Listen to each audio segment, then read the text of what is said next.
All right, Cousin Tone. We are here with the Wizard of Wax, Mr. Body Bag himself. Some of you know him as Sky, but we all know him in the hobby as Whiz Tha Collector. Welcome, Whiz, to the Cousins Collectibles podcast, brother. How you doing, man? Man, I'm doing all right, man. I appreciate you fellas for having me, man. Real talk. No doubt, man. You know, we was going through some content, and we saw you at the National. You was doing your thing. You know what I mean? You and your boys got up on the mic, and y'all was kicking it. And I was like, you know what? You know, we've heard about you before through Peter Pack, man. You know what I mean? I know y'all had a couple of things together, so we knew who you were. But when I seen you getting down at the National, I said, yo, Tone, we got to get this dude on. You know what I mean? We got to get some flavor up on here.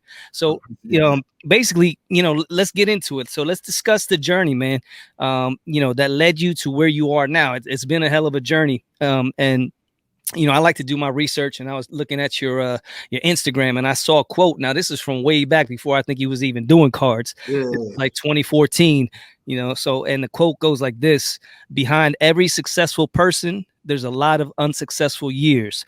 So tell our audience what the Wiz had to go through to finally find, from what I can tell, is your true calling as a hobby entrepreneur. Man, I mean, through life, I originally started I'm a barber by trade, so I used to cut hair. And that, I mean, just being a barber in itself, I started at a Dominican shop with all Dominican barbers. I think that Dominicans are probably some of the sharpest barbers on the planet. But you know what I'm saying. But I swept hair for 9 months there. You know what I'm saying? I, without even getting paid or anything like that. Like more so, I remember I came in, dude was like, man, do a demo cut. I pulled out the wrong clippers, and he was like, his name was Iz at the time. He's like, nah. Can't do that.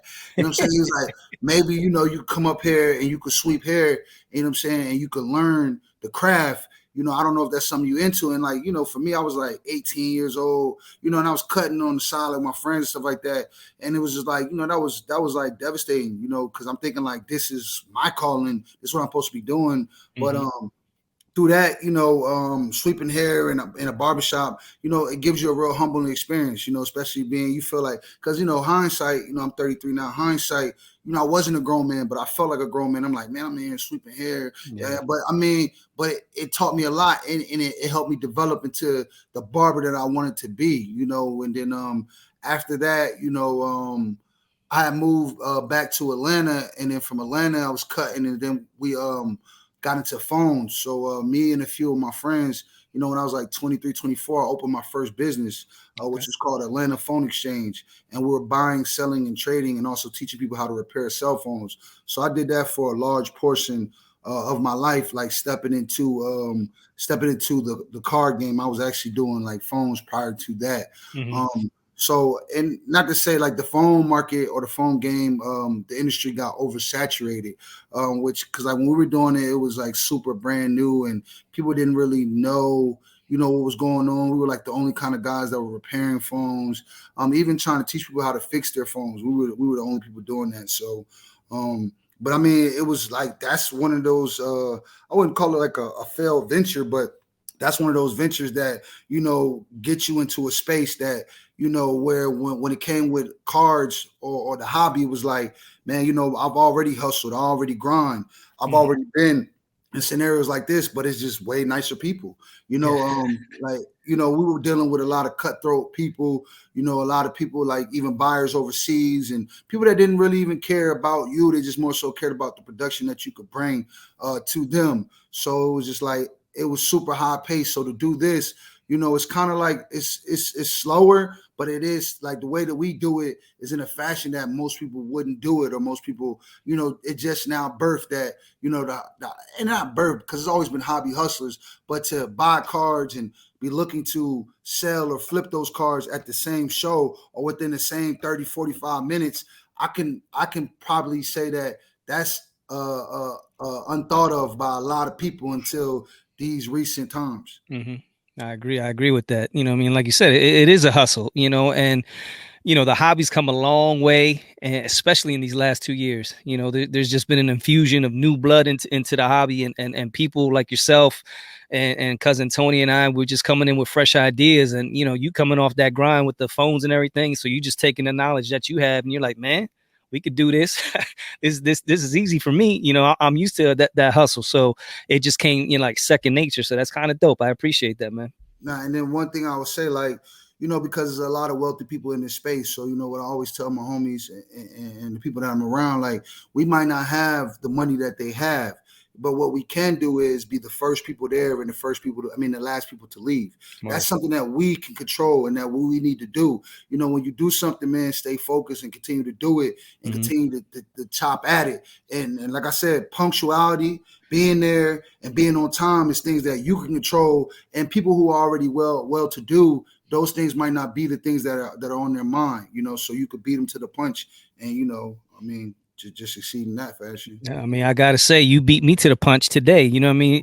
I got here. We usually start our podcast at 9:30 at night. Wiz was already talking to Tony. Way before 9:15. I usually come in 15 minutes early. So, what I mean, that's just you putting in the work. Just in everything you do. So we definitely appreciate that. So, Tony, why don't you get on to the next one, bro?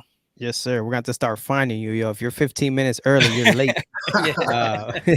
But hey, real quick before I get to my question. So did you pick up that Dominican flow? Like, you got a little, did you pick up the bachata or, what you pick up? All I picked up was, man, drinking Bugal, man. Okay. Picked up the bottle, man. That was it. Appreciate that, man. So Wiz, you got to give us the catchphrase and the meaning behind it. I'm not going to give it away, but it does refer to a body bag. Oh yeah. So like, what I was saying for a while was like, man, get the chalk out, man, get the yellow tape, man, it's body bags.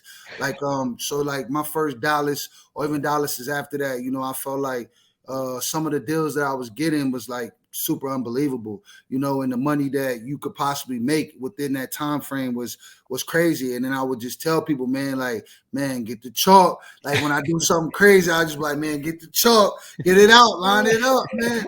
Or they be going that way, and I'll be like, yo, chill, oh, you can't go that way. They're like, what you mean? I'm like, oh, it's a body over there, bro. Or I'll be like, boys in the hood just around like, man, y'all want to see a dead body? You know what I'm saying? And I'll pull a card out like, anyway, what you get that for? You know what I'm saying? So, and like you said, man, just, man, adding flavor into this space. When you spoke of the collectible, I was just in LA, and the dude was like, he said, man, I like that interview, man. It reminded me of like Wu-Tang Clan. He like, did you plan it that way? Like, you know what I'm saying? And it's like something like, because you got to understand who you're speaking to. You know what I'm saying? So it was just like, it's a compliment, but it's like, it could be taken some type of, But, like what you trying to say? But it's great to see that. And then he also mentioned that, you're changing the idea or the mindset of what a collector looks like. And, he was like, it's also a beautiful thing. And I was like, no, it's me, my boys just doing their thing. But I took it as a compliment that, bro, you would compare us to a rap group, a Wu-Tang Clan inside of cards, So yeah, that's dope. Now, and then so with the trading thing, like I love trading. It's like my favorite thing to do in the hobby. So give us your strategy. How do you, how you go about it and how you've become known for getting some of the best deals and bargains in the hobby? I mean, with trading, I just feel like because no one knows what each other has into it. So it's kind of like a situation where you don't know until you ask, or if you have a card that potentially there is no comp or there is nothing to really, like, you got other things to go off of, but then you could create, a value for the card. And then that person might have some cards like if you have a card, for instance, that you believe is worth $1,000, but there's no comp to really support that. And a person has two cards that are worth $500 and there's consistent comps to support that. You in return want to trade into a card like that. You know what I'm saying? That solidifies the value of the card that you have. That way, when you leave that trade, you have two cards that I would hope potentially are liquid, but that have concrete comps to support what it is that you were saying that the card was. And it's like, man, you might run into 30, 40 no's, but that one yes will get you over the fence. And then you can continue to move on. Gotcha. Yeah, that's I always find that to be more of a grind, because like if you just go up to the table and you want to buy, everybody right away pulls out the comps. the dude might have it at 1,000. Yo, I'll give you 700, and you start, playing that dance. Where with the trade, you really got to dig in. So Yeah. it's that kudos to And, you on that. and I find it like, all right, so I was in Cali. I had a John Moran optic. It was number 25, PSA 9. Last comp is $3,000. So somebody offered me 2,400 cash. So I got in a trade. So I'm pretty sure that I'm in it, super low or whatever. So I'm like, I could take the 2,400, but the dude was like PayPal. So I got a business account. So I only can do goods and services. Like he don't want to do goods and services, or he's not going to make up the difference on the goods and services. So I said, scratch it. It's cool. So I go to the next person, and then I was able to trade that card at $3,000 value. So I traded into a card that was higher than that, but I got the full value out of my card. So now the card that I ended up trading, I think I traded them 2 cards plus $500. You know what I'm saying? So that card that I had traded into him, then I could then in return take 80% or 85% of comps on that card because it's a bigger payday anyway. So you continue to just trade at full value until you reach a card that potentially that you could take a short on because you have so much equity into the card. That's a good point, because like sometimes, like you said, like if you took that 3 and you turned it into a $5,000 card. Well, originally you only had 3, so I mean, if you sell that 5,000 at 45 or something, it's a come up off the 3 where somebody might try to sell the 5 for 6 and then you're just going above. That's a good point. That's a good way to look at it. Yeah, and then I think the strategy, like selling cards, man, like I always tell people this, right? When you buy a card, like, and I don't, I mean, it just depends who you deal with. Don't ever get upset if you can't get a deal done, because sometimes people are just not for you. You know what I'm saying? But always remember, when you buy a card, you got to leave room for the next person that you're going to sell it to. Mm-hmm. So if a person, when you're buying it from, is not allowing you to do that, then it's like, it's okay, bro. You got to move forward. Mm-hmm. But that's where trade comes in at too, also, because a person might not want cash, because sometimes in this space, people feel like they're not a part of this space if they don't have a lot of cards or they don't have any cards. It's like the cards is like your badge to say that I'm a real collector. Mm-hmm. And for me and the dudes that I hang with, or I go to shows with, like my boy, shout out to Mr. Get It and Flip It. Like he goes, man, he stays heavy with cash. And that doesn't make him less of a collector or less of in the space. He just feels like that's where he gets his best deals at, which you can't blame him. And I feel like he's not ashamed to go to a show with 3 cards and a bunch of cash. You know what I'm saying? Because that's just how he rocking. Yeah. Well, cash is king. So yeah, everybody has their own flow. Now, speaking of shows, I mean, bro, when I'm looking through your IG, I realize that you've been to all the big shows. We just mentioned obviously the National, but that's just like the tip of the iceberg. I mean, you've been to the Burbank Cars in California, Bleecker Trading Sports, New York City, obviously Culture Collision in Atlanta, the Dallas Card Show. Now, you're in Phoenix right now, bro. You traveling the world. I wouldn't say the world, but the United States of America. Doing your thing. Looking for the hottest cars. So tell us about these places, and give us a couple stories. What makes these places unique, and special when it comes to, say, Dallas or New York and things like that. So like Dallas, right? So the last Dallas show I did, right? It was they were saying that the hobby was dead and that the market was going down and this, that, and the third. So it was a choice. Nashville had a show, and I live in Atlanta, so Nashville is 3 hours away. So it was a choice to either go to Nashville or Dallas. But it's like, man, they were saying the hobby was dead. So I was like, man, I got to go to Dallas. I was like, because Dallas is going to give me the answers that I need to know if the hobby is dead. Because Dallas, if you ever have a big car, a super big car, that's a place that you can go to sell that card or potentially trade out of that card or whatever, because a lot of the high-end dealers, but even low-end dealers, like you can move anything in Dallas. Like Dallas is a place where, where you can buy a card on the left side of the room and go sell it on the right side of the room. Like Dallas is a remarkable place. And then you got trade nights till 3 a.m. So, bro, like you really can, capitalize on the trade nights even after that, because now you got people that are not vendors setting up at the trade night showing you what it is they have. And it's like, vendors always like, I'm a dealer, I got to buy 70% or I got to do this, or they're overpriced. But now you're dealing with consumer on consumer. So it's like, I think that you would get better deals then, dealing with those people. Like I've done some major trades, at trade night, and just, man, beautiful things. And like Dallas is just, Dallas is like, it's a very busy and it's a great show to buy, sell, and trade at, like all around. It's a great all around show. Like Burbank, that was kind of new, but I've been to Burbank, the store, a few times. Mm-hmm. So So I expected greatness from there. And I was telling people, before the show even happened, I was like, man, if you love Dallas, you're gonna love this show because the LA market is like it's unbelievable, man. Like the first time I came out here for cards, it was we went to like 4 different shows in one day. Like at that time it was like COVID, so the shows were really small. Then we actually went to a show that was outside and only had 4 tables. And believe it or not, like I did a deal at 2 of the 4 tables and ended up taking those cards and going to a place called Frankenson's. It's like Yes. I went to Frankenson's and I actually sold the cards at Frankenson, bought more cards. So it's like I went place to place and just flipped, man. So that and then Culture Collision in Atlanta. Shout out to the big homie Prism God.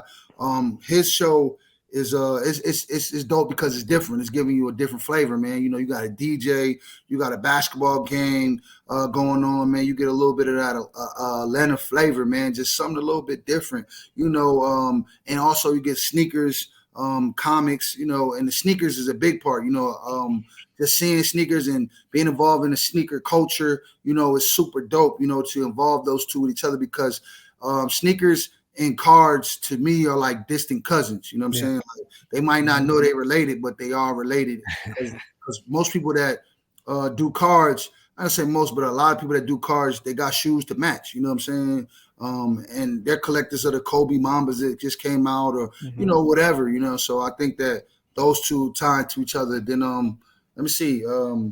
Any other shows? New York, Bleecker. We was at Bleecker before Bleecker really was Bleecker. Shout out to Jake from Bleecker. Definitely showed a lot of love. We were there before it was kind of set up. It was like a storm in New York, and he was like, man, if y'all can't catch a flight out, y'all can sleep here, and come by, man. We came by. He's like, man, drinks on me. Y'all need something to eat. We get it done. So like I said, in New York, it's a different type of, it's a different type of, it's all fast, upbeat. We did the Philly shows, Philly show at the, I want to say, what was it called? Valley Forge. Valley Forge. Yeah, I saw you guys there. Yeah, we did. did. Yeah, that's right. Yeah. That's right. Yeah. We did those too. But yeah, and those shows are always good too. Buying, it's a lot of vintage there, but buying, and you just catch a different flow, a different atmosphere of people. Up north, man, they be on they diddy bop. So you catch that, and you just gotta blend in and fit in and do what you feel is right and do what you feel is comfortable. But it's always deals to be had, man. And like you said in the beginning, cash is king. It's always good to have cash, but it's always good to have some cards too to trade. Yeah, for sure. And a couple of things that popped up in my head before I get to my next question for that whole the hobby's dead. In your opinion, who's saying that? I feel like, man, people that are not really out here. People that have bought cards and I guess they just want to sit on them. It's just like, and here's his game right here. Like for me, like right now, I'm no longer buying football. So now I'm going to basketball. There's no risk in me buying basketball. There's nothing like these people are not even playing. So it's like, and then also when you go into trade in the basketball, people are cuffing their football because they feel like they can get an uptick. People are not cuffing the basketball. So at the end of the day, like if you take football and trade into basketball, you're going to get better deals that way. Or even right now, basketball for basketball, because nobody's really caring, because they're not playing, they're not catching the uptick. So like the idea is to, buy things when people, like you go left when the hobby's going right. You want to buy stuff that there is no risk for you. You're buying it, at a percentage on the comps, or you're trading into it, and it's like you can cash out because these people are not playing. Like, but that certain like Ja, Ant-Man, right now, you buy any of their stuff is going to move, any of their stuff is going to be liquid, and you might catch Ja stuff is going to be cheap right now. You buy it cheap, and as you're staying with basketball and as you're going and selling some of the cards that you may not couldn't move, by the time you can move it, you'll be catching an uptick. So you're catching the uptick as you're selling basketball. Gotcha. In football, you keep that, you'll start getting the downtick and start losing on some of your stuff. Yeah, good point. And the other thing you touched on too is trade night, and that's big. That's where at the National, that's where I did most of. My biggest purchase was done on the trade night.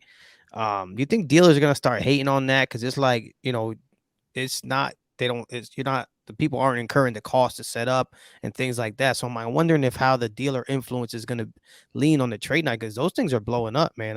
At the Atlantic City, they shut the place down. Yeah. So I'm wondering what do you think dealers are feeling on the whole trade night thing?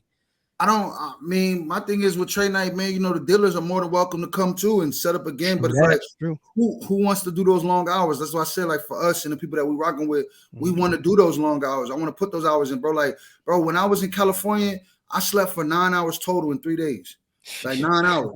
That's what I'm saying. That's total. That's 3 hours a night. You know what I'm saying? So that's what I'm saying. So it's like, and I go home Monday, then I got to deal with my girl. You know what I'm saying, and just she don't want me to sleep the whole day, but I'm like, man, Right. I got jet lag, I gotta sleep the whole Yeah. day. But it's like, man, it comes down to it. Like you can hate on, you can hate on those dudes at trade night, but the younger dudes are what shake and move the hobby. And it's like, man, it's really, man. And I hate to put it this way, man, but you either gonna get down or you gonna lay down. It's like because those kids are the future dealers that's in this space. Right. So it's like it's more so with, and they're gonna want trade night. And my thing is like, this was my thought. Like, so if you ever go to a sneaker con or anything like that, right? Sneaker con, they have a section in sneaker con called the trade pit, where people who don't have a table can go into this little area and they can bring a small table if they want to, or they can put their stuff on the floor and sit there and sell their stuff, even if they're not a dealer. They could just come in and do that. So I would think that for shows coming up and maybe the future, I think that we should have a trade pit so that in the middle of the That's show, I can dope. go to the trade pit and be consumer to consumer and try Yeah. to work deals with them. I think that's a great idea. But, what do I know? That's a great idea, man. Hopefully, I mean, maybe your boy Prism God's listening, man. I might be. I mean, because a lot of the stuff he does down, he did a lot of first. I mean, you bust out a trade pit, dudes are gonna be like, "Oh, what's this?" So Yeah, yeah. that's what's up. So let me ask. So moving on, we all have this a learning curve in this hobby, right? So like, in order to be successful, it's vital that you constantly doing research and put it in the work to set yourself up for success.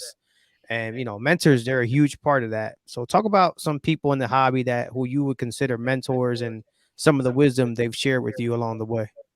First and foremost, man, big shout out to my boy Ralph, Prism God. I think that's first and foremost like the first mentor in this space, man, and just man, the wisdom that he was able to provide, man, just trying to find value on one of ones or cards that don't have comps, things of that nature, things that I'm like, dang, I would never be. I feel sorry for people that just walk in here and they don't have anybody to lean on or anybody to relate to. That's one. Shout out to Big Jesse. Rest in peace to Big Jesse. That was like I would say like that was Ralph's mentor to an extent of someone that he can discuss, what he does. But he also, get knowledge from Jesse, man, was super dope. Just Jesse, long time vet in the space, man, made a lot of money in this space. And one of the first to ever really, to do it at that level. Also, man, shout out to Jeremy, my boy Jeremy and Big T, those dudes in the South. They went around the local shows, man, and they were like the ecosystem, man. They would come in and they would see like three cards in a display that they liked and say, man, how much for everything here? You know what I'm saying? And they Mhm. would buy out vendors, and that would give the vendors the opportunity to have cash to go ahead and buy stuff from people like me or the next person, Mhm. and Big Terry passed away, so the South hasn't really been the same without him. Being one of those ecosystem guys coming with a backpack full of cash and cashing people out and being able to get everybody like straight, everybody in the room, just not even intentionally, but just doing that. So shout out to him, man. There's a few dudes that do it. Shout out to Terrence. Anytime Terrence is at a show, I don't know if you guys met him yet, but I'm pretty sure you will. But anytime he's at a show, he's got a super long line of people waiting to do deals with him or buying things from him. When you see Terrence, he's like a person that, I always speak to my boy, Mike, Mr. Get In and Flip It. That's someone that we would want to emulate, what he does and how he does it. I can only imagine, Terrence is like, I think he's like 50 or something like that. So I can only imagine, where I would be at in this space if I continued on at 50 years old. And I think that those are the OGs, man. I let them dudes know when I see them.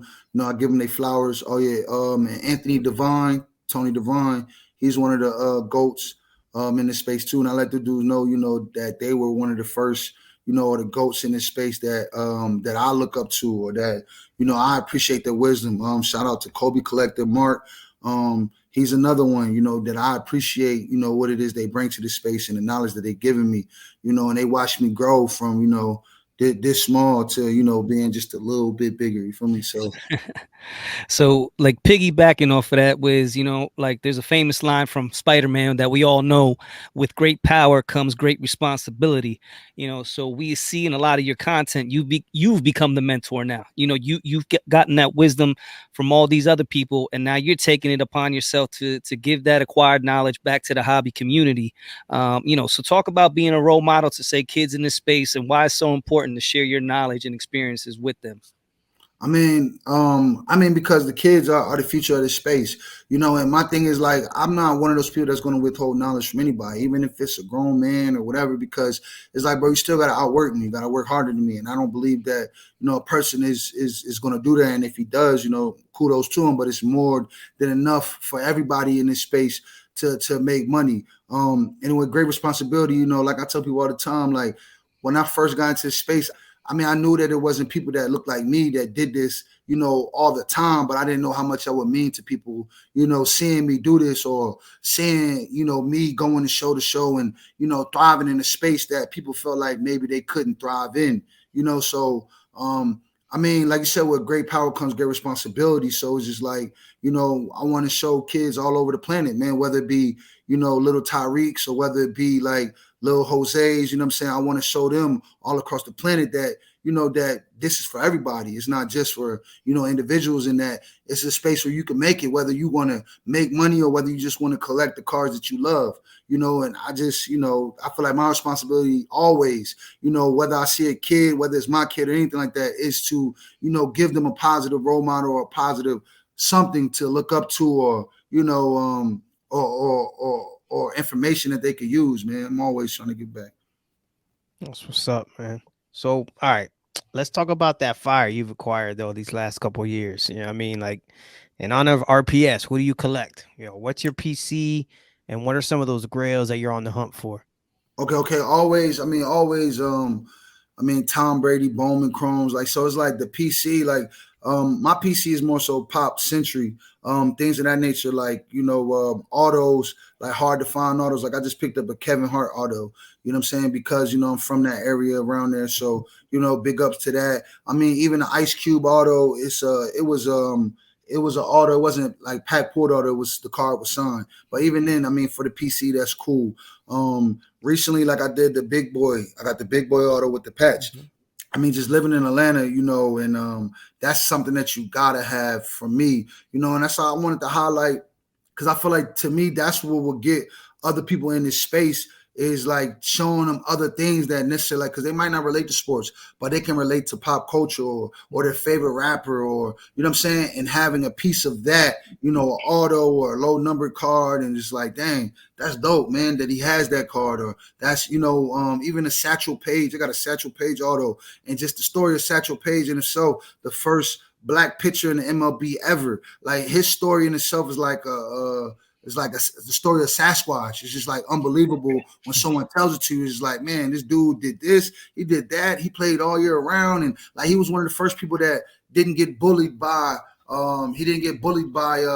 baseball politics, and didn't allow the contracts or the baseball to get over him. Like, one of the first dudes to get a cut of the entry fee. Like, he was like, I need a cut of the entry fee. Like, and I just thought that people don't really look into, Satchel doing that, but it's like a person in that time and in that frame, like, bro, I need a cut of what the gate is making if you want me to play. Like, you know what I'm saying? Like, and could you even imagine a player saying that to me? Like, so he was so far ahead of his time, and it was just like, it's super dope. And it's like, for me, it's not just about, a person. It's also about like characteristics and who that person is. Man, I own Malcolm X Topps Chrome cards, MLK Topps Chrome cards. Like I said, I had a Tuskegee Airman used patch from a Tuskegee Airman General, used patch from a Hellfighter. That was an all-black regiment in World War II. You know what I'm saying? So stuff like that, realistically, to me, can't even be replaced. So yeah, there is no monetary value, that I could put on it. The only time I'm going to set up is at Culture Collision. I'm going to set up and display my stuff, but none of it's for sale. Oh, Nice. Yeah, I was about to say, good luck finding comps on that stuff. yeah, no, I it bet you wouldn't that'd even be dope. matter. They asked Now, me, I'd be like, it's not for sale. nope, not for sale. Yo, but that's the kind of stuff that I'm into. You know what I mean? Like I'm always looking at that crazy off the wall type, cars that nobody has. You know what I'm saying? And so I would love to see that setup. Unfortunately, I don't think I'm gonna make it down to Atlanta. But if you That's gotta, all good. make sure you get a shot of that. Put that shit on Instagram because I gotta check that out. No, I got you. Um, I got you for sure. yeah. But like, you talking about the stuff that you do on your PC Tuesday. So like you said, the big boy cards, Outcast, and now I see you had the cast of Fresh Prince on there, and Bernie Mac. Talk about. I know you had something on there about a crush. Was it on Ashley or was that Yeah, on? Ashley Banks, but it's really both of them, man. A young player like myself, man. I wouldn't mind to have either one. You know what I'm saying? Either one would do. I Listen, like bro. I I like think light skin and like dark yeah. skin. I like chocolate Back and in the vanilla. day, you know what I mean? Hillary, whoo wee. Nah, definitely, Yeah. definitely, nah, definitely. Hillary could, yeah, she's good with that. She too bougie for you, Oz. Nah, Oh baby, you no. gotta break that down. I remember when Belle Biv DeVoe came on the episode, and you know what I mean. That's right. Will and I forget who his boy was. They were there, and they're all like gawking at Belle Biv DeVoe. And here comes Hillary. She's like, "Hey guys, how you doing, Ronnie, Mike?" And they're like, "Oh, hey, how you doing, Hillary?" So Hillary was the John back in the day, yo. Nah, That's nah, true. definitely, That's I true. agree. Nah, Yeah. definitely, she was Props to good. you on that. Like you said, that's just another one of those off the wall cards that or things that people aren't thinking about when you see it. Like, oh wow, yeah, that's we always talk about on here is conversation pieces. I mean, it's just this is a lot of cards. Everybody you look at showcases and you'll see the same type of cards and this and that. But every once in a while, you'll see that one that you gotta have or somebody has. And you're like, wow, what's that? Tell me the story, man. So I mean, like you said, That's with dope. that PC of yours, you probably got stories for days with that. Nah, that's dope. Like, I mean, even there is no Fresh Prince set, so it's like for me to say Fresh Prince set, like I'm doing what I want, man. You can't tell me what is a set and what's not, and what's set. People collect sets. These are sets I want to collect. So that's what I've been doing, man. I might even try to work on and live in color set. Hey, I just Nice. put that together. See, and they wouldn't even know nothing about that. Yeah. yeah, Right. Yeah. I mean, and I sold, and it's a story. I recently, the last Coach Collision show, I put my PC out, man. So before wrestling came to Panini, the only hobby boxes I ever would open was wrestling, Tops Finest or Tops Chrome, because it seemed like it was affordable and it was cool. So my first box of Tops Chrome wrestling I ever opened, I pulled a gold The Rock. You know what I'm saying? So that's like a crazy card. So, but out of Tops Finest, when you look up the comp, it was selling for like $100. So I'm like, that can't even be right. So I put it out at a Culture Collision. And dude comes by and says, man, I want that card. I'm like, it's not for sale. He's like, there's no money you would take for it. He's like, I offer you $300. I'm good, bro. And he's like, man, I offer you $600 on the card. So then my boy's like, bro, he offer you 6 times what the comp is. You know what I'm saying? I'm like, man, that's hard. You know what I'm saying? So, man, I ended up selling the card. But look, so right after that, Panini drops Prism wrestling. And The Rock, the gold comes out in the Prism. And the gold does about 20 grand. So then you figure, right, if the gold and Prism does 20 grand, then the one in Tops Finance has to be worth at least 10. Like, you know what I'm saying? Or at least 5. Like, you know what I'm saying? So it's just like, that's the type of stuff that you run into, like, where I could have just kept it. And I mean, just kept it.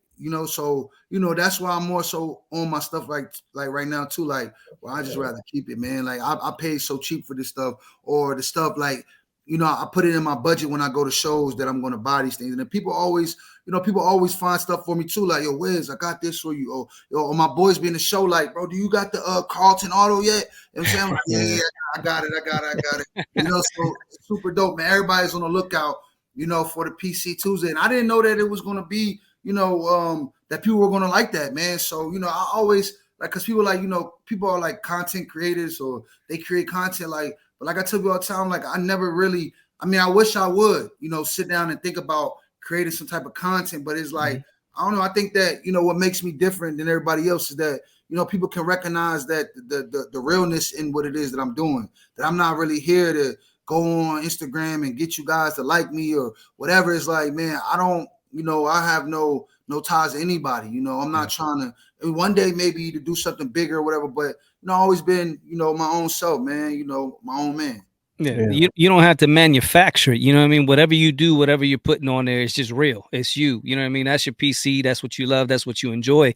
And cousin Tony and I always talk about that, man. Like, yo, just collect what you love, because at the end of the day, you know what I mean?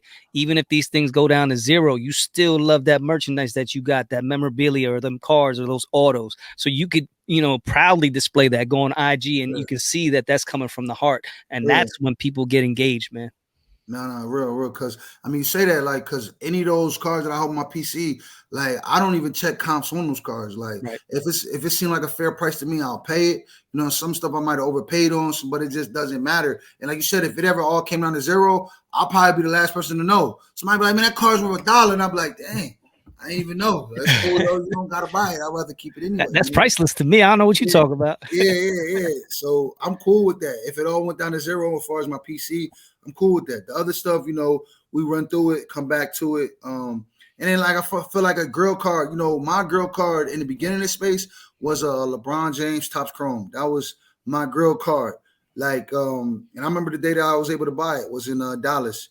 I bought a BGS 85 was the first one I had. I've owned like numerous 9.5s now, but the 85 was the first one that I could realistically afford. And at that time, it was actually more. It was I think I paid $3,000 for it, 27 for it. You know what I'm saying? And bro, I was happy. I was like, dang, bro, I can actually afford my grill card, man. I can remember when I couldn't even get a big card. I'm like, man, I got my favorite card. You know what I'm saying? But I think I sold it a week later though, because the market was dipping. The market was dipping on the car, but it was beautiful to own it. And that was super, super dope. Also like I've owned the dual auto of Jordan and Dennis Rodman. I actually traded a dude, a Kevin Durant rookie, RPA number to 10 for that card plus $1,000. So I traded him that for that. So that was a cool little trade. And I've owned that. I've owned the LaMelo Mosaic 1 of 1. I've owned that card. I bought that card in Dallas when LaMelo was hot. I don't really post everything. It's because I don't know. I created the Instagram or even used the Instagram that I have because my friend, he was like, man, you need to create an Instagram, man. You need to, show people that, you can buy big cards or whatever. And it's just like, I was always a dude like, man, man, Big said it, man, bad boys move in silence. You know what I'm saying? Honest. Yeah. So that's how I always was rocking, but it's cool, to interact or let people know what it is you're doing. I'm more so into my story more than posting stuff all the time.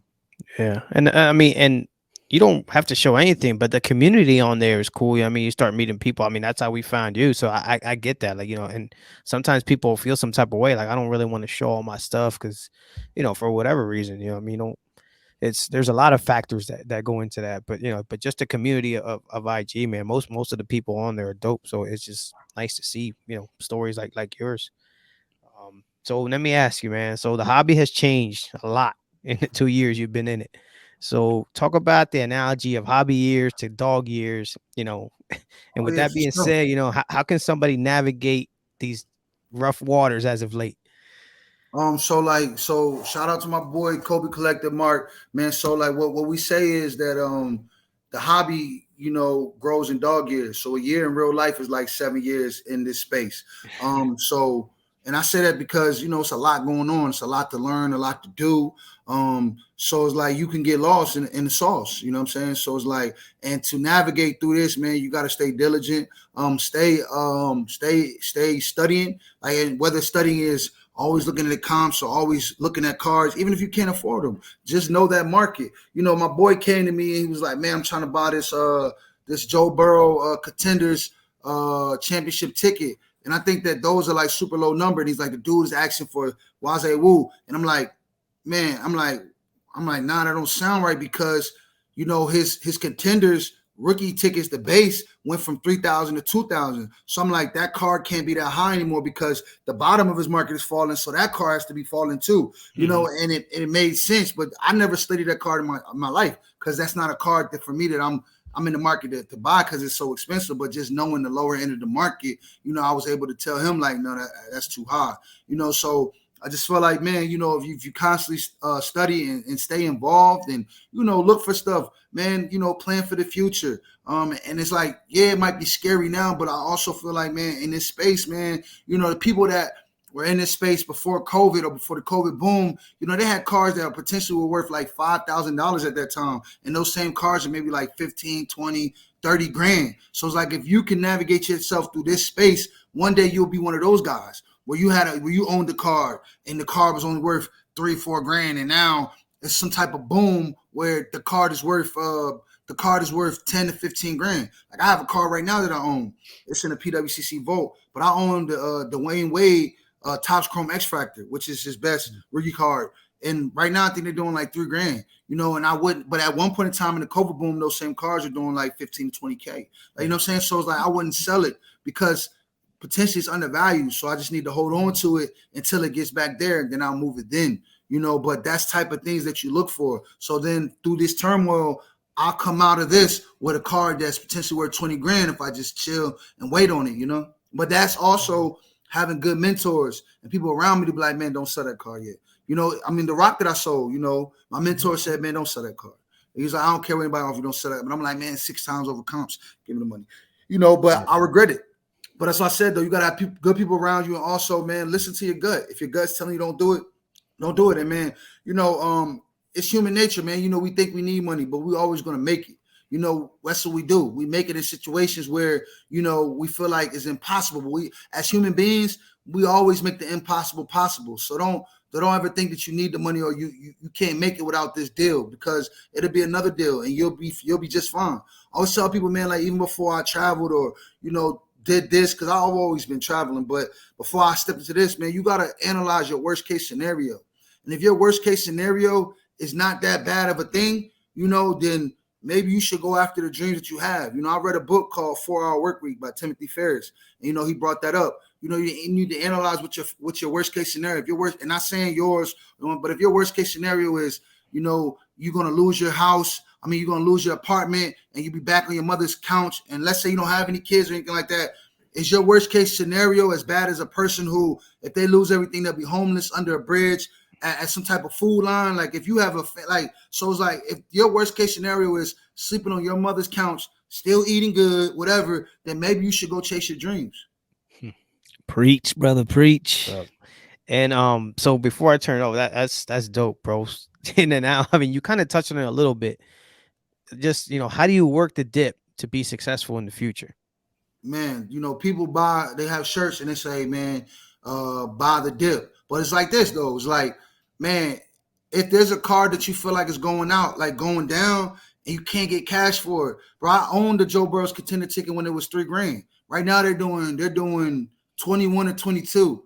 Bro, I traded a Joe Burrow's contender ticket for a Davis Mills NT. Some people be like, that's crazy. Why would you trade Joe Burrow for Davis Mills? But the Davis Mills is still floating around. It was a BGS 910. They're still floating around 35 to 4 grand. But it's like, I just was watching the market and owning the card. I'm like, man, this thing is dipping. So I need to, and it's like, I might not get cash for it or the cash that I want, but I need to trade it. So just trading. And it's like the dip, man, you still can play in the dip, but it's like you have to use those things in your favor, man. It's just like, you understand the card is going down. So maybe you pay 80%, but now you're paying 60% on those specific cards, or you're only willing to trade because you don't want to lose money on those cards.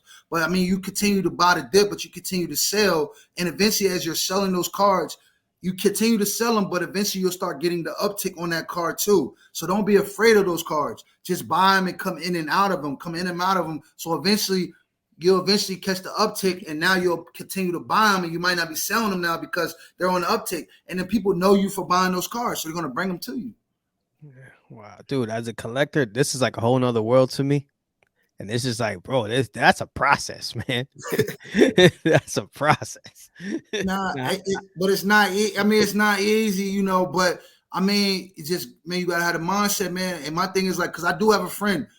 He works in a hobby shop, man. And man, you talk to this man, bro. The sky is falling, bro. He sold all the wax that he owned. I'm talking about, man, a lot of it. When I helped him move it, and I made a lot of money, But if you talk to him, the sky's falling, and sometimes, bro, like, you don't want to necessarily be around people like that all the time, because it's like they'll start affecting your mindset and what you know to be true and things like that. And that's what I started noticing with him. Like, that's why when I went to Dallas, I'm like, the sky's falling. And I'm like, no, it's not. And then I talked to my boys, and I'm like, man, they're like, man, we doing the same thing we've been doing. He like, the dip is here, but you're like, we buying cars and we selling them, man. And it's just like, my thing is, when, when the dip was coming or the market was crashing, it's kind of like being in the car, man. And the dude's like, man, I'm about to go a little bit faster, man. Put your seatbelt on, and just put your seatbelt on, man, and just continue to do what you do. But be a little bit more particular about the things that you're buying. Try to buy things that are more liquid, things that are brands and products that people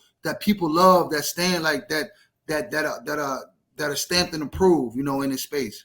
And I think that's hard too, though. And that's why I always say, like, the hobby is invite only, because a person might come in here and buy Absolute or Phoenix, or not knowing those core brands, which is Panini, which is Prism, which is Prism, Flawless, NT, Contenders, not the optic, but the papers. What is more so liquid and what it is to look for. For me, that took time and advice and talking to other people to understand what it is to look for.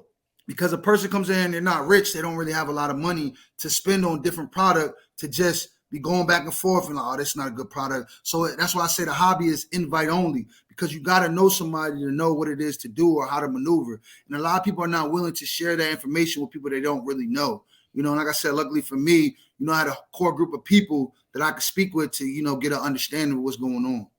You know what? And that leads into this perfectly. So, we're coming down the home stretch here, and I just wanted to get your opinion on basically how we as minorities can spread the word and, get the news out to our communities about the hobby, how great it is, and, with the proper knowledge and leadership, how we as people of color can prosper in this wonderful space, man.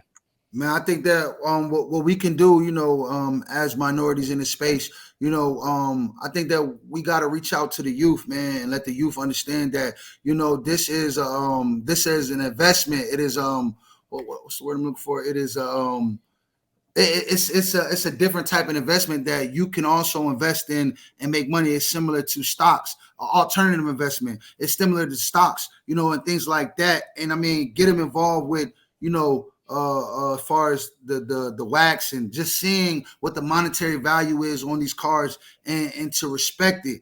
I think that there really is no right or wrong answer. I think that, being pioneers and being people that we are, having a podcast, having the knowledge accessible, and, continue to doing what you're doing and continue to do what I'm doing. I think that that's also a significant thing in this space that we should continue doing. And also being good role models and leaders for, the kids in this space, man.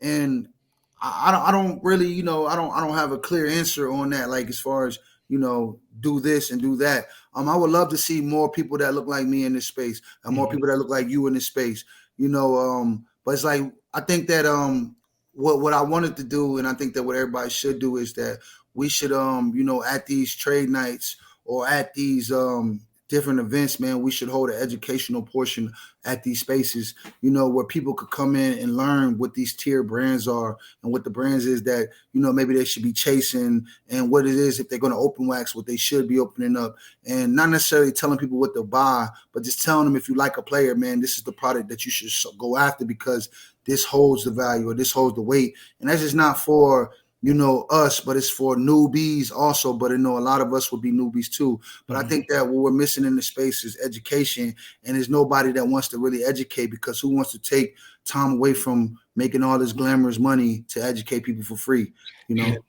No doubt, and the thing is, us being minorities, we didn't have access to that, and it's like, I don't knock anybody for however they came into, the hobby, but, there's some people that they were just either gifted, a big time collection, or, their grandfather or their father brought them in when they were young. And by the time they're 13, they already have their license, setting up at shows, and by the time they're 21, 30, they're rolling in the dough. So they've almost like been coached, and they had that experience, where with us, about collecting cars, but you don't know the whole big picture Yeah, You yeah, know, yeah. especially when you're growing up in the hood, you know, you worried about other things, you know, 9 times out of 10, you know what I'm saying? So you might collect cars, but it's not even registering, where these dudes are taking it to a whole nother level.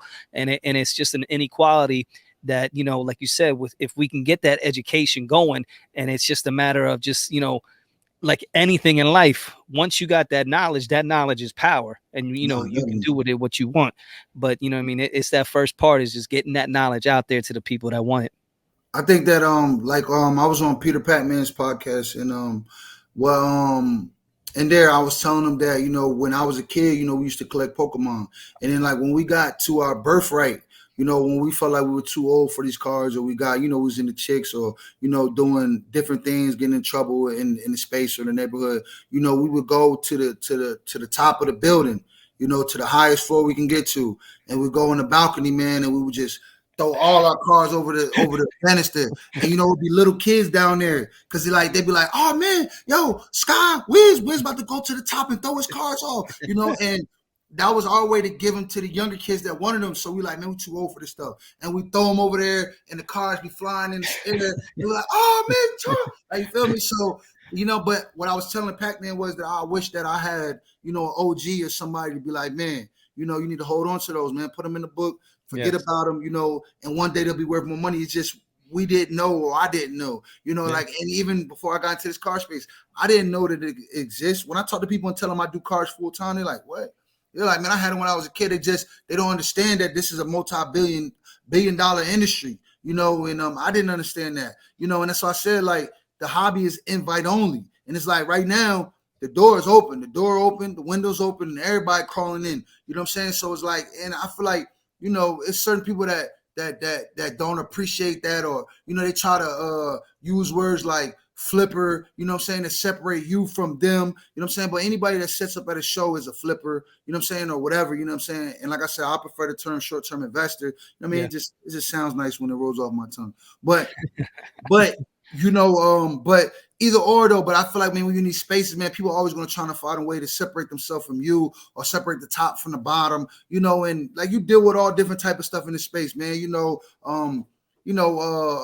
Racism, people, talking down to you, things like that. But it's like, man, what are you gonna what are you gonna let define you? If you're here for a bigger reason or a bigger purpose, man, what's gonna define you, man? This one moment in life, or you continue to grind it, man, and continue to, your son, I don't know if you have kids, but your sons might be like, "Man, I love Wiz." The next kid's son might be, "I love Wiz." So tomorrow I get into somebody and quit this, and I hate him and I don't want to do this anymore. It's like, what about the kids that's looking up to me, or the people that behind me that I'm setting the way for them? Like, when people look at me, they see that, or they have an understanding that I didn't come from money, or I didn't come from a silver spoon in my mouth. So I think that that's why, in the big scheme of things, that I'm so much relatable to the regular person, because a lot of times we see people in this space that buy these big cars and things like that, and people assume that these people already have money. So it's not like, ta-da, like, Yeah. bro, it's like you doing what it is you're supposed to be doing. So it's Right. like, when you see a Wiz,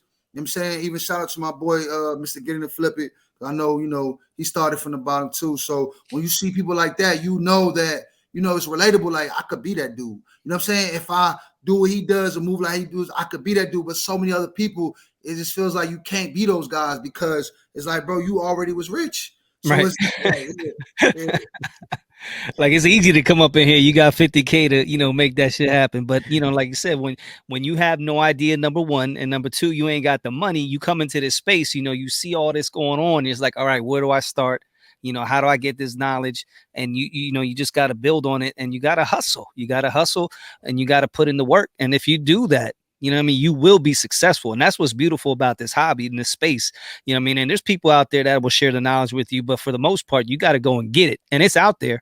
You just got to go and get it, man. And the more that you do it, Wiz, and Tony and I and other people of color that come into this space, or even the women doing their thing now. You know what I mean? It's like, yo, the hobby's just growing, and it's just it's man. 5, 10, 15 years from now, Fanatics is going to take over, and it's going to be a whole different monster.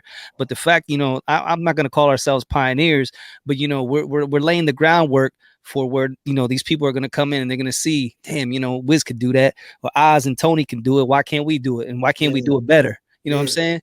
So we with this just keep doing what you're doing, and we're gonna keep doing what we're doing, and just like try to make sure keep that cycle going in a positive fashion. No, no, like I definitely appreciate, even having a space or a platform to even tell, my story or where it come from. And then sometimes, I'll look at an interview or relook at an interview and be like, man, I can't believe I said that. Like, just being in a space full of other people and it's like, man, I said this or I said that, I started with this. And it's like, I'm creating a narrative that may not necessarily be true, where a person, because we all got other options, other things to do, but we might not want to do those things. You know what I'm saying? So it's just like, but at the end of the day, like it is out here to get it. And no matter, and that's why I said like America not perfect. It's not perfect, but I would say that it's one of the greatest countries on this planet because I might have to work 10 times harder than the next person. You know what I'm saying? But I still can work hard and get to where it is I gotta go. You know what I'm saying? It's like, bro, I sell cardboard for a living, and I don't think it's any other place that I could do that. That's why I come, to an agreement with, the main media or the mass media, that I can agree with that. But like you said, bro, just keep going, keep grinding, man. And only person that can stop me is me. And the powers that be, they might not, they might not buy my big card. They might not, in my mind, they might feel like, man, we don't want this card.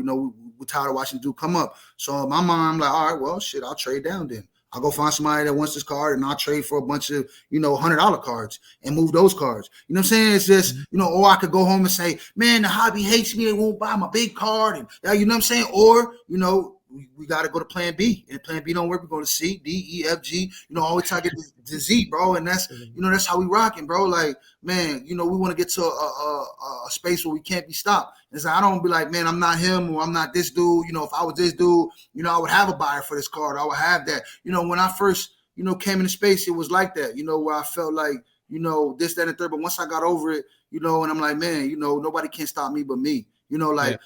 I'm bringing, that's why I'm bringing the body bag. I'm bringing the tape, bringing the chalk. Man, look, man, you better call the police. Yeah, hey, so Wiz, before we get to this last question, let everybody know where they can find your content or, catch you at a show, whatever you want to plug, the floor is yours. Man, look, man, this is what you do, man. You go to Beckett, search venue. You look for the show with the biggest tables, the largest amount of tables, man. You pick that show, I'm going to be there. Nah, but for real. Well, you can catch me at Whiz, WHIZ_THA_collector, man. That's my Instagram. I'm there all the time, anytime, bro. If you have any questions, that's for anybody, man. Ages 1 to 100. Any questions, if I can answer, bro, I'm an open door. I check my DMs. I'm always answering everybody, man, no matter who it is, man, no matter what walks of life, man, white, black, you know what I'm saying, Hispanic, Latino, you know what I'm saying, whatever it is, man, I'm here for everybody, bro. The love, because, bro, it's people in this space, bro, that have blessed me, more than anyone in my race would ever do. Man, a dude gifted me a card that was big, that I, like, you know what I'm saying, he's like, man, you just got into the space, here's a LeBron James number to 10 PSA 10. Take that. You feel me? This is yours. You feel me? Have a great day, man, and enjoy the hobby. And nobody that I know would ever do anything like that. Bro, yeah. I ended up moving that car for a few $1,000s. There's nobody I know that would give me that. So, like I said, there's beautiful people all over, man. So it's just like, and like, I just want to share that love with everybody else, man. The knowledge that I learned, the love that I got, man, I want to share that with everyone. So if I could and whatever I can do, man, that's to you guys, whoever, man, just hit me, man. I'm an open book, bro. I want to help. All right, so Wiz, we're gonna end this like we always do. What advice would you give someone new coming into the hobby, looking to be a successful collector, dealer, or short-term investor? Be fair, man. Keep your head down and don't be afraid to grind, man. And don't let anyone outwork you. Because don't worry about how much money you got. Don't worry about the cards you have. Worry about what it is you can control. And what you can control is how hard you work and how long you work. If you work longer and harder than everyone else, it'll pay off in the long run. Good advice. I gotta get on my grind, man, if I want to try and catch you. Man, bro, you better than me. You got the podcast. You're gonna be better than me, man. And my thing is, man, Instagram, man, that's your that is, your office right there. And then like a person might, man, if you see a card on eBay, man, you don't gotta wait till that card finish on bids. Why not hit the dude up and say, hey, what can I do to stop this auction? I like that card. And then there, man, you buy a card and you know what the comp is, bro. You could play the same game you would play at a show.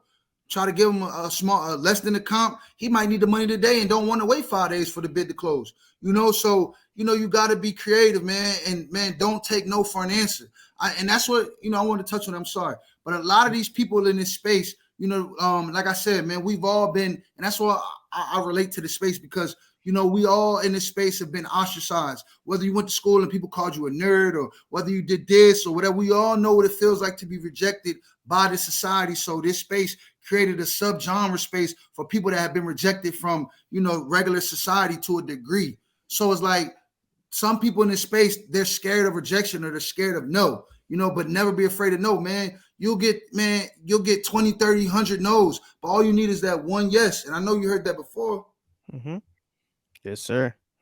Yeah, I mean, I'm in sales for a living, and that's every day, man. Dude's like, no, no, no. I'm like, all right, I'll be back. I'll be back. I'll be back. Finally, like, all right. I was like, all right, let's go. Yeah. We gonna get there. Yes. Yeah. All you need is one. That's it, baby. Yo, Wiz, man, thank you for coming on board, brother. We appreciate, you surpassed, everything that we thought it was gonna be, and you're just full of wisdom. You know what I'm saying? The Wiz is full of wisdom. Hey man, that's what the Wiz short for, man. I tell them the wizard, but they ain't ready for the wisdom, man. One day I'll break that out, man. I'm like Wiz short for wisdom. You're gonna kill him with that, baby. You already got the body bag. You bring out that wisdom, it's gonna be a wrap. I'm gonna tell him, man. Look, man, I had to go to the Oz to get it, man. Look, the wizard meets the Oz. That's crazy. That's crazy itself, man. The wizard meets the Oz. There you go. That's crazy. See, I did notice that earlier. I was like, yo, when we were doing the prep work, and it popped in my head, and I forgot. I was like, yo, we got the Wiz and the Oz. This is gonna be interesting. The wheels are spinning now for that custom intro. We gonna make this happen. There you go, man. The Wiz meets the Oz, man. Yeah. That's crazy. Yeah, bro. So no, much love, man. Appreciate keep doing what you're doing, brother. Be that role model, be that example for these kids out here, man. Because like I said, your work level, it's on another level, So it's just you got to teach these kids that if you really want it bad enough, you just got to work hard enough. And there's gonna be a lot of obstacles, and there's gonna be people telling you no, and there's gonna be people, saying that you can't make it, but as long as you keep working hard, you can get over those obstacles and make it happen, bro. So thank you once again. And we're going to end this like we always do. Keep focused, keep positive, and keep collecting. Hey, yo, Tone, bring the beat back.